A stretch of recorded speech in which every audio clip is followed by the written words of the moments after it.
Well, joining us now is a defense expert and former editor-in-chief of the Jerusalem Post. He's appeared non-stop on international media since October the 7th, and he's the author of 3 books, including Israel versus Iran, The Shadow War. No better person to join us at this time than Yaakov Katz. Yaakov, welcome back to Stand With Us TV. It's great to be with you, Michael. Now, you last joined us following the unprecedented attack from the Iranian regime. This time, Israel is bracing itself for another potential attack from Iran or Hezbollah. Most airlines have cancelled flights, and Israelis are trying to carry on, but are in some kind of stasis. So what do you make of this waiting game? Well, I think to some extent, it shows that Iran has won to a partial part of this whole conflict by getting Israel somewhat paralyzed. Although Israelis are still out on the streets and we're all seeing them at the beaches and we're seeing them in the coffee shops and the restaurants and people are still going on hikes, there is a heightened state of anxiety. There is the fact that Israel is increasingly isolated with the cancellation of all international airlines, pretty much no longer flying to this country. United Airlines announcing that it will only be renewing flights maybe sometime at the end of September or beginning of October, all because of an Iranian threat, not a single missile fired, just because Iran has threatened. And that gives Iran a power and a strength that shows also the vulnerability of Israel and the Western world. But I would say is one of the reasons that they have been waiting, and that it's now almost 2 weeks since the killing of Ismail Haniyeh in Tehran, and we have yet to see an Iranian response, does show that they are concerned that if they do something that is a bit too strong, a bit too fierce, a bit too aggressive, they could come under a fierce Israeli retaliation. And you have unprecedented U.S. military buildup in this region that is also deterring them from doing something at the moment. So this is a waiting game that is tense and full of danger, but also opportunities. And so to what extent did these assassination of high-level Hamas and Hezbollah leaders in Beirut and in Tehran represent a new development in this now 10-month-old war?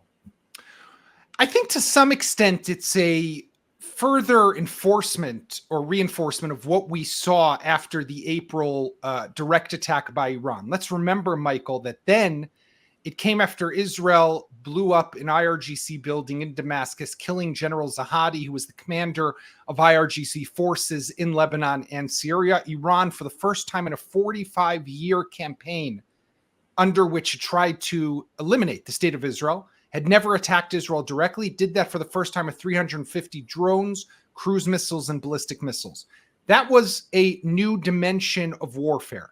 And it got Israel to start to realize that it's possible that any move it makes, whether against Hezbollah or against Hamas, definitely against someone in Iran, could lead to another Iranian direct retaliation. That is what we're seeing now. So basically, we now have just a deeper understanding that what was is no longer the situation. In other words, if Israel used to think it could fight the proxies in an isolated way, it fights Hamas, it fights Hezbollah, but it doesn't fight everybody together, we now know that that's no longer the case. The new reality is if you attack one, you are basically attacking all, and the response could come from all of them. So this is a multi-front war and conflict. No matter who you are engaging with, you have to be prepared for retaliation from everywhere.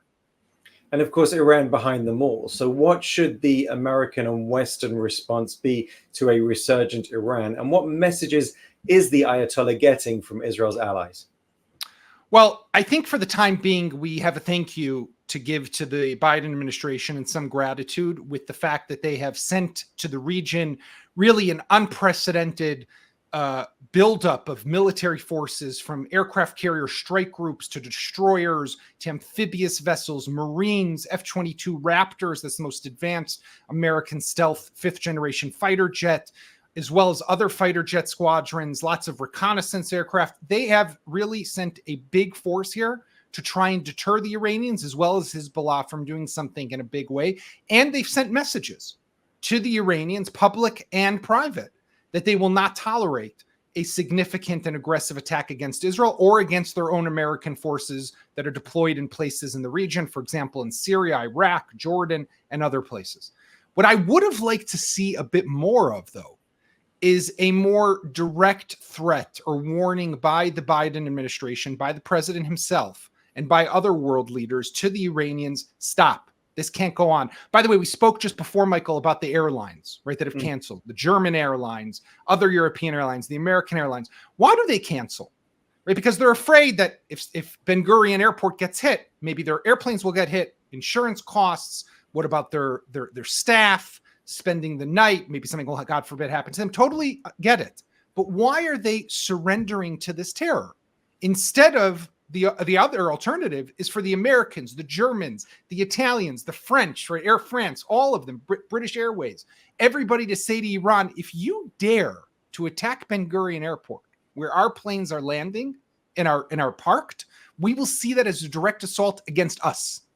In other words, that would carry so much more weight than instead, I hate to say it, putting your tail between your legs and running away. That's what's happening.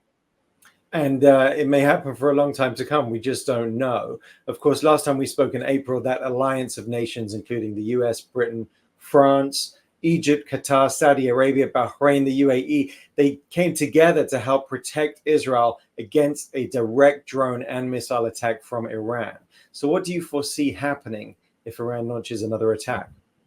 We saw an amazing collective and a coalition of all those different countries that you just mentioned, which really came together and did a superb job in intercepting almost 99% of all the different projectiles and drones that were launched by Iran towards Israel. There were a number of ballistic missiles, though, that we have to say that did land here in Israel and thankfully only caused minimal damage, and there was no loss of life. There was one young Bedouin girl who was injured, but she has survived that attack. What will happen in this case, we have to hope that that regional collective, that coalition, will once again come together. We saw General Kurella, who is the commander of the U.S. Central Command, CENTCOM, which is based partially in Qatar. He's been here already meeting with Herzi Halevi, the IDF chief of staff. There's a ton of coordination that's going on between CENTCOM and the IDF, as well as other forces that are deployed in the region. The British, for example, have air bases in places like Cyprus, and the French have some airfields in the region as well. I would expect to see more of that. What the Jordanians will do this time, what the Saudis will do this time, I don't know that we can predict ahead of time, but I think that they will defend their own airspace. We've already seen the Jordanians and the Egyptians say to the Iranians, we will not allow a violation of our airspace. So if you think you're going to fly your drones over Jordan or over Egypt, right? They did that, by the way, in that effective drone attack by the Houthis just a few weeks ago when they killed an Israeli in Tel Aviv. They managed to fly the drone from the south. They crossed over Egypt to the Mediterranean and hit Tel Aviv from the west, as opposed to flying up, for example, through the Jordan Valley, coming up just from the south in a straight line. So they have done over Egypt in the past, definitely over Jordan.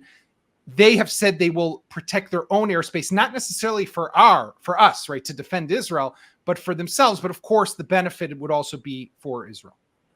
And let's turn to Gaza now. So over the weekend, the international press ran wild with estimates of casualties and what they said was an IDF attack on a school. It quickly became apparent that there was more to the story than this. Can you tell us more? Well, I mean, Michael, I know you get as frustrated as I do when we see these stories that blow up. I mean, first of all, it just has to be said, because you can never say it enough. Nowhere in the world would there ever be a conflict that the international media, from the BBC to the New York Times to the Washington Post, everyone would quote the ISIS health ministry or the Al-Qaeda health ministry. But for some reason, when it comes to Hamas, they just say it's the Gaza health officials and it's okay. No, the Gaza health officials are Hamas guys, and you know this. And the fact that you're willing to quote them and to just parrot what they say is shame on you. It really is. It's a shame on the international media. With that said, yes, there was an attack on what was perceived to be a school in central Gaza.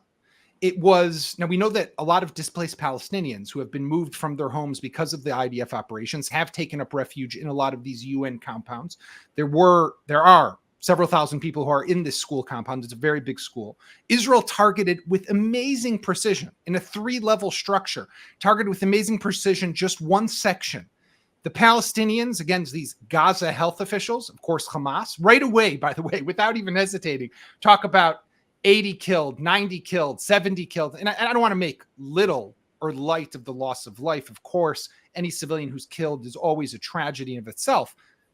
But then the IDF puts out a chart a graph with about 19 or 20 faces, names, titles, roles of who these terrorists were. This was a Hamas command center. This is what the IDF targeted. It didn't target a school. It targeted a school that had been turned into a Hamas command center. And folks, you all know this already. A school, of course, you cannot attack. A mosque, you cannot attack. A hospital, you cannot attack. But the moment that those facilities are turned into military installations, they become, according to international law, legitimate targets. The question then becomes one of proportion. Is hitting that target proportional with the loss of life that will happen there? Now, if they say 70 people are killed, and we now know that the IDF can name and give a picture and a title for 20 of those people, so we're already up to close to a third of those people being named and identified as terrorists. So we're at what could be almost a ratio, assuming the 70 number is right, and we have no reason to believe it is, of one combatant to 2 civilians. Is that proportional? Well, if you look at conflict in the world, when the UN will tell you that generally the average is 1 to 6 and sometimes 1 to 9, then what Israel did in this so-called school turned into Hamas military compound is actually pretty astonishing, the accuracy and the precision. So again, I think we have to look at this all and take everything with a grain of salt, never believe what Hamas is saying, and give Israel a little credit, people. You know, Israel does not just bomb schools. We've seen this over and over and over again. And each time these blood libels are spread about Israel, that balloon is popped so quickly. We knew it from the Al-Aliyah hospital in the beginning of the war. We've seen it time again.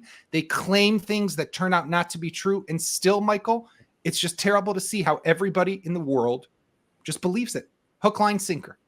And of course, that's music to the ears of Yahya Sinwar, who this week received a promotion, presumably from deep underground. He's now the head of the Hamas political bureau. What does that actually mean? Well, you know, it's a funny title because Hamas is a brutal terrorist organization that we know from October 7th, right?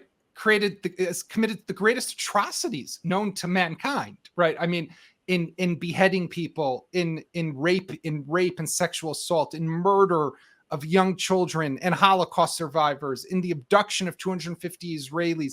I mean, these people have no respect for anything that has to do with humanity. But then to say that they have a political wing, right? This is their way of laundering themselves, of trying to be perceived as a legitimate actor and player on the international stage. Yahya Sinwar was promoted. I think basically it's meant to send a twofold message, right? It came after the elimination of Ismail Haniyeh, who was killed obviously just about 2 weeks ago in that bombing reportedly or allegedly carried out by the Mossad in Tehran at the Islamic Revolutionary Guard Corps at the IRGC guest house, where he was spending the night after attending the presidential inauguration in Iran. They had to choose someone else.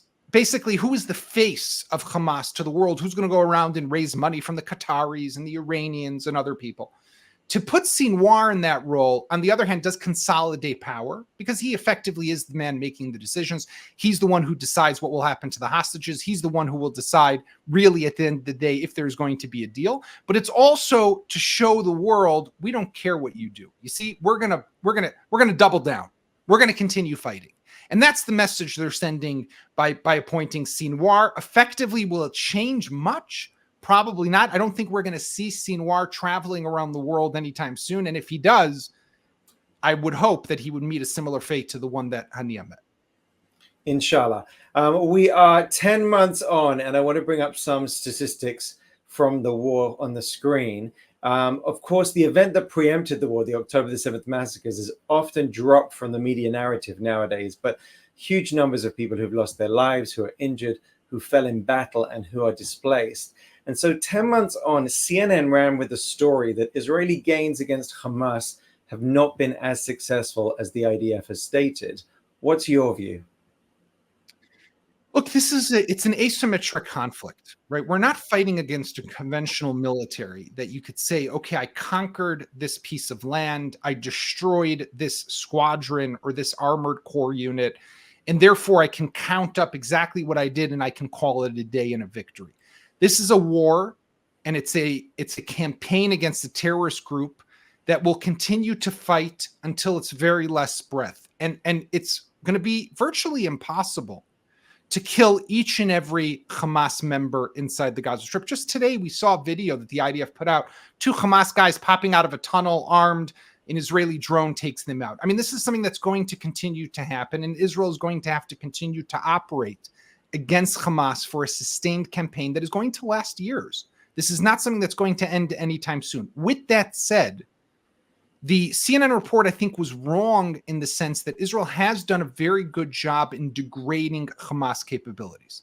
It has destroyed and broken the back of most of the battalions. About 80% of the battalions that Hamas had. That means taking out the command and control centers, taking out their main infrastructure, but a lot remains. And that's what's going to happen. And by the way, Michael, when you think about 10 months, yeah, it's a long time, but you know that it took 9 months for a coalition of countries around the world, including led by the United States and Britain, to fight ISIS just in Mosul, a city that's much smaller than the Gaza Strip, has less people than in the Gaza Strip, and many less fighters than what Israel's facing in the Gaza Strip. And people think 10 months is a long time. Listen, halavai, I wish this war were to be over yesterday. But we have to continue, and we will have to continue even once the war is declared over in its high-intensity stage. We'll have to continue to take out these targets to prevent them from ever being able to rebuild the capability that can once again threaten Israel. And we discussed 2 of the 3 H's in the Iranian axis, Hezbollah and Hamas. Let's talk about the Houthis for a moment. To what extent was the IDF's attack on the Houthi-controlled port of Hodeidah a game changer? Well, I don't know if it was a game changer. I mean, we have seen maybe a bit more quiet since then from the Houthi arena and from Yemen. Not as many attacks. That attack against the port in Hodeidah, in Yemen, which really, Yoav Gallant, I think Israel's defense minister, said it very accurately, because Israel blew up a fuel depot there, which was smoke billowing up into the sky. And he said, you can see this burning from across the Middle East. This was also sent as a message. It was meant to do 2 things. One was to show that Israel can reach distances like Yemen very far. The extended range of the Israeli Air Force, it required Israel to use mid-air refueling. It had to use its very sophisticated F-35s as well as its more long-range F-15s. This was a big operation, and it also showed that Israel has the ability to operate in a big combat radius, which includes not just Yemen, of course, and Gaza and Lebanon, which we already know, but also Iran, potentially. And we've seen reports of the Israeli Air Force operating over Iran in recent years. So this was an important message to show and to send to the world, but it was also meant to show the Houthis that they don't have immunity. Israel had basically taken a step back in the beginning of the war when the Houthis started to attack Israel with ballistic missiles, with drones, most of them intercepted, to the Americans and the British, who said, we will take care of the Yemen. And there were some bombings of some Houthi and Yemenite targets by the British and the Americans. After the attack on Tel Aviv, Israel said enough is enough. We cannot stand by and let them attack us directly. And maybe it was effective, because we have seen a decline in some of the attacks from the direction of Yemen.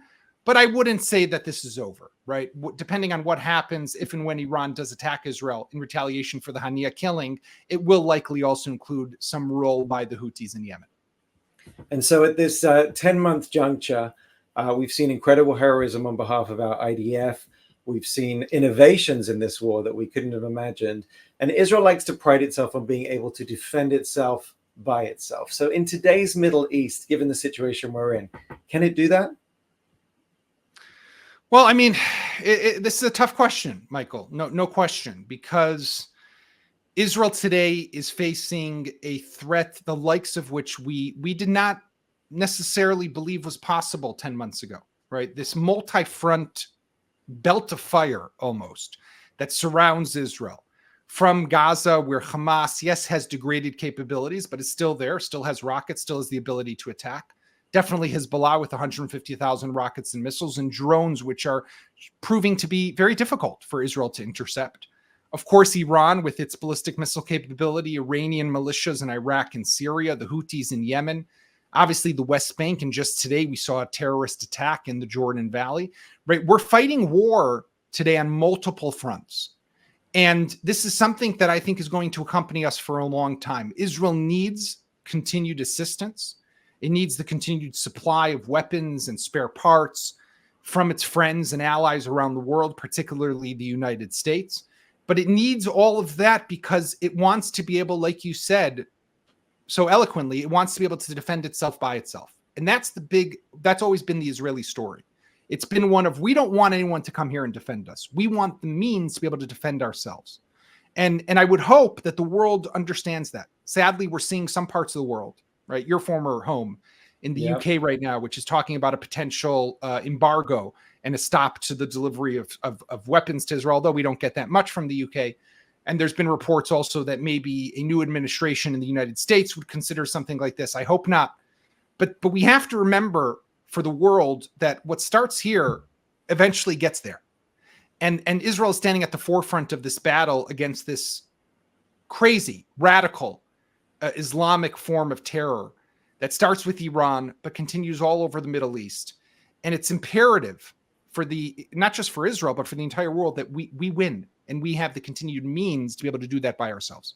Absolutely. Well, we pray for Israel's success and strength in the face of all of these challenges. Yaakov Katz, thank you very much for your insight and perspective today, as always. Thank you. Thank you.